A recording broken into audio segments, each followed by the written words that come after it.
ആദ്യത്തെ വീഡിയോയിൽ അത്യാവശ്യം ബേസിക് ആയിട്ട് അറിഞ്ഞിരിക്കേണ്ട സെറ്റിങ്സുകളൊക്കെ നമ്മൾ പരിചയപ്പെട്ടു. ഇനി നമ്മൾ എക്സലിന്റെ ഇന്റർഫേസ് ഒന്ന് പരിചയപ്പെടാൻ പോവുകയാണ്. ഏറ്റവും പൊക്കത്തിൽ ഇത് നമ്മുടെ എക്സൽ വർക്ക് ബുക്കിന്റെ പേര് ഇവിടെ കൊടുത്തിട്ടുണ്ട്.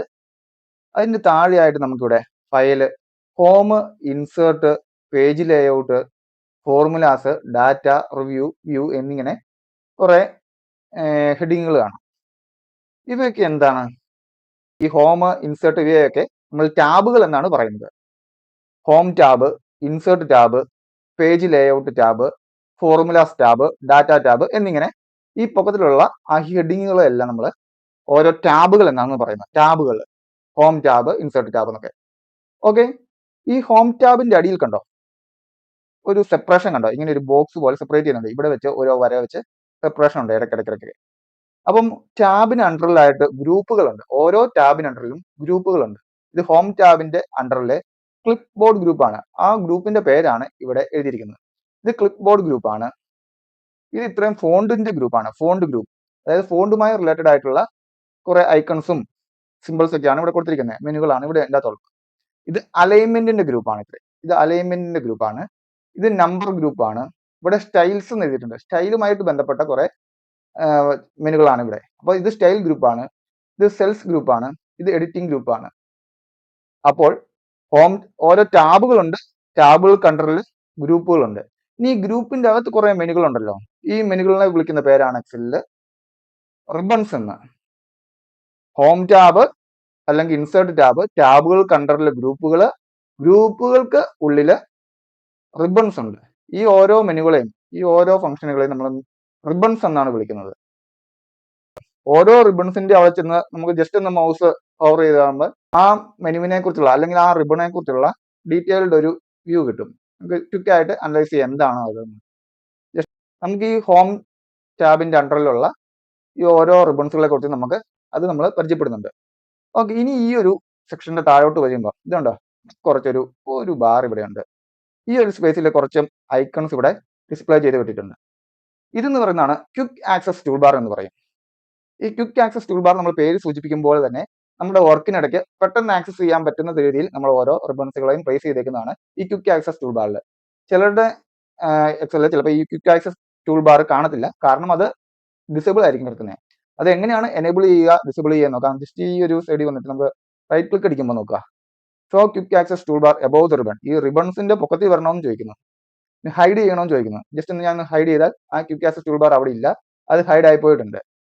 ഇനി ഈ നമ്മുടെ ഈ റിബൺസിന്റെ ഇവിടെ എവിടെയെങ്കിലും വന്നിട്ട് ഒന്ന് റൈറ്റ് ക്ലിക്ക് ചെയ്താൽ show quick access tool bar ഉണ്ട്. ജസ്റ്റ് ഒന്ന് നോക്കിയാൽ ക്വിക്ക് ആക്സസ് ടൂൾ ബാർ നമുക്ക് ഇവിടെ എനേബിൾ ആവും. ഇത് നമുക്ക് ഇവിടെ കണ്ടോ ഒരു ഡ്രോപ്പ് ഡൗൺ ആരോ പോലെ customise quick access tool bar ഉണ്ട്. ഇവിടെ നിൽക്കുവാണെങ്കിൽ നമുക്ക് പെട്ടെന്ന് ഇങ്ങനെ കുറെ എണ്ണം ഉണ്ട്. ഇവിടെ ടിക്ക് വന്നേക്കുന്ന കാര്യങ്ങൾ മാത്രമാണ് ഇവിടെ ഇപ്പം എനേബിൾ ആയിട്ടുള്ളത്. നമുക്ക് കൂടുതൽ കസ്റ്റമൈസ് ചെയ്യാൻ പറ്റുന്നതാണ്. അതിനിവിടെ customise quick access tool bar നിൽക്കുക. ഇവിടെ കുറെ ഐക്കൺസ് ഉണ്ട്, പോപ്പുലർ കമാൻഡ്സ് ഉണ്ട്. ഇവിടെ പോപ്പുലർ കമാൻഡ്സ് മാറ്റി ഓൾ കമാൻഡ്സ് ഇട്ടാൽ നമുക്ക് ഈ എക്സലിലുള്ള എല്ലാ കമാൻഡ്സും നമുക്ക് ഇവിടെ കാണാം. അതിനെ നമ്മൾ ഇവിടുന്ന് ജസ്റ്റ് ഇങ്ങോട്ട് ആഡ് ചെയ്താൽ ഈ ഒരു പ്ലേസിൽ വരും. എന്നിട്ട് ഓക്കെ അടിച്ചാൽ നമ്മുടെ ഈ ക്വിക്ക് ആക്സസ് ടൂൾ ബാറിൽ ഇവിടെ അത് എനേബിൾ ഡിസ്പ്ലേ ചെയ്ത് വരും. ഈ ഒരു സെക്ഷൻ ഉണ്ട്. അതിനു മുമ്പ് നമ്മുടെ ഈ ഒരു വർക്ക് സ്പേസ് നമുക്കൊന്ന് പരിചയപ്പെടാം. ഈ ഒരു ബോക്സ് സെലക്ട് ചെയ്ത് വെച്ചിട്ടുണ്ട്. ഈ ഒരു ബോക്സ് ഇവിടെ നിങ്ങൾക്ക് കാണാലോ. ഈ ഒരു ബോക്സിനെ നമ്മൾ വിളിക്കുന്ന പേരാണ് സെൽ എന്ന്. ധാരാളം സെല്ലുകളുണ്ട്. നമ്മൾ പറഞ്ഞു 255 ഷീറ്റുകൾ നമുക്ക് ഒരു വർക്ക് ബുക്കിൽ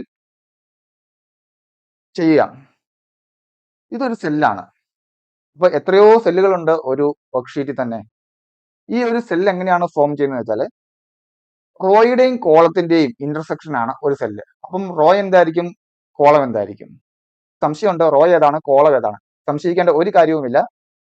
ഈ 1, 2, 3 എന്ന് പറഞ്ഞുണ്ട് ന്യൂമറിക്കൽ ഇട്ടേക്കുന്ന എല്ലാം റോസ് ആണ്. അതായത് ഈ ഹൊറിസോണ്ടൽ പോയേക്കുന്ന എല്ലാം റോസ് ആണ്.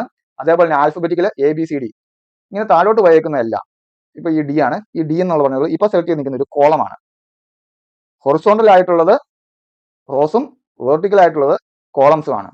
അപ്പം സംശയമൊന്നും ഇനി വേണ്ട. എത്ര റോസ് ഉണ്ട് എത്ര കോളംസ് ഉണ്ടെന്ന് നമുക്ക് വേണമെങ്കിൽ ഒന്ന് ചെക്ക് ചെയ്ത് നോക്കാം. ഉണ്ടോ, 10,42,576 റോസ് ആണ് ഒറ്റ ഷീറ്റിൽ തന്നെ ഉള്ളത്. ഇനി അങ്ങേരത്തോട് നോക്കുകയാണെങ്കിൽ XFD എന്ന നമ്പർ വരെയുള്ള കോളംസും ഉണ്ട്. അപ്പം എത്രയോ കോളംസും എത്രയോ റോസും ആണ് ഒരു എക്സലിലുള്ളത്. ഞാൻ ഈ ഒരു സെല്ല് ക്ലിക്ക് ചെയ്തു. Intersection of rows and columns ആണ് ഒരു സെൽ എന്ന് പറയുന്നു. ഈ സെല്ലിനെ ഒന്ന് ഹൈലൈറ്റ് ചെയ്ത് ഒരു കളർ കൊടുത്തു. ഈ ഒരു സെല്ലിന്റെ പേര് എങ്ങനെയായിരിക്കും വരുന്നത്? ആ കോളത്തിന്റെയും റോയുടെയും പേര് ചേർത്തുകൊണ്ടായിരിക്കും ഒരു സെല്ലിനെ നെയിം ഇടുന്നത്. അതായത് ഇത് ഏത് കോളമാണ്? എഫ് എന്ന് പറയുന്ന കോളത്തിൽ എത്രാമത്തെ സെല്ല ഇത്? 6th റോ ആണിത്. അപ്പൊ എഫ് എന്ന കോളവും 6th റോയും കൂടി ചേർന്ന് F6 എന്നാണ് ഈ ഒരു സെല്ലിന്റെ പേര്. ഈ ഒരു സെല്ലിന്റെ പേര് നോക്കിയേ, ഇതാണ് നെയിം ബോക്സ്. ഈ നെയിം ബോക്സിന്റെ ഇവിടെ F6 എന്ന് എഴുതിയിട്ടുണ്ട്. ഞാൻ വേറൊരു സെല്ലിൽ ഒന്ന് ക്ലിക്ക് ചെയ്യാണ്. അപ്പൊ ഈ ഒരു സെല്ലിന്റെ പേര് ഏതാണെന്ന് നമുക്ക് പെട്ടെന്ന് ഇവിടെ കറക്റ്റ് അറിയാം. G4 ആണ്. അതായത് G എന്ന കോളവും 4th റോയും കൂടെ ഇന്റർസെക്ട് ചെയ്തപ്പോഴാണ് G4 എന്ന സെല്ലുണ്ടായത്. ഓക്കെ അല്ലേ? ഈ ഒരു ഭാഗം ഫോർമുല ബാർ ആണ്. അത് നമ്മൾ ഇവിടെ എന്തെങ്കിലും ടൈപ്പ് ചെയ്യുമ്പോഴൊക്കെ നോക്കിക്കൊള്ളുക. ഇവിടെ ഞാനിവിടെ മൈക്രോസോഫ്റ്റ് എന്ന് എഴുതുകയാണ്. നമ്മുടെ ഒരു ഇവിടെ ഇത് ഡിസ്പ്ലേ ആയിട്ടുണ്ട്. ഇത് ശരിക്കും ജസ്റ്റ് ഒന്ന് ഇവിടെ ഒന്ന് മൗസ് ഒന്ന് ഞെക്കി നോക്കുക.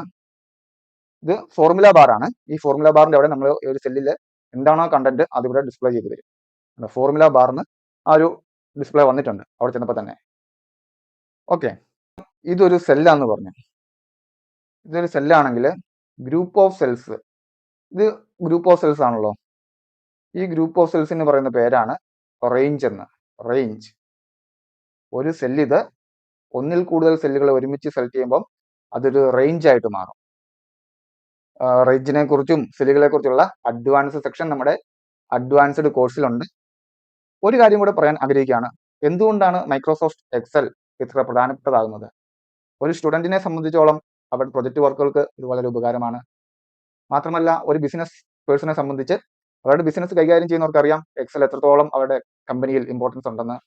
അതുപോലെ തന്നെ ഒരു വർക്കിംഗ് പ്രൊഫഷണലോട് ചോദിച്ചാൽ അറിയാം, ഏത് സ്ഥാപനത്തിൽ വർക്ക് ചെയ്യുന്നതായിക്കോട്ടെ, എത്ര ചെറിയ സോഫ്റ്റ്വെയർ ഉപയോഗിക്കുന്നതോ സോഫ്റ്റ്വെയർ ഉപയോഗിക്കാത്തതോ, അല്ലെങ്കിൽ ഏറ്റവും വലിയ ERP സോഫ്റ്റ്വെയർ ഉപയോഗിക്കുന്ന അക്കൗണ്ടിങ് ഫേമുകളോ ലോ ഫേമുകളോ എന്തെങ്കിലും ആയിക്കോട്ടെ, അവരുടെ സോഫ്റ്റ്വെയറിൽ തന്നെ ഒരു ഓപ്ഷൻ ഉണ്ട്, എക്സ്പോർട്ട് ടു എക്സൽ അല്ലെങ്കിൽ ഇമ്പോർട്ട് ഫ്രം എക്സൽ എന്ന്.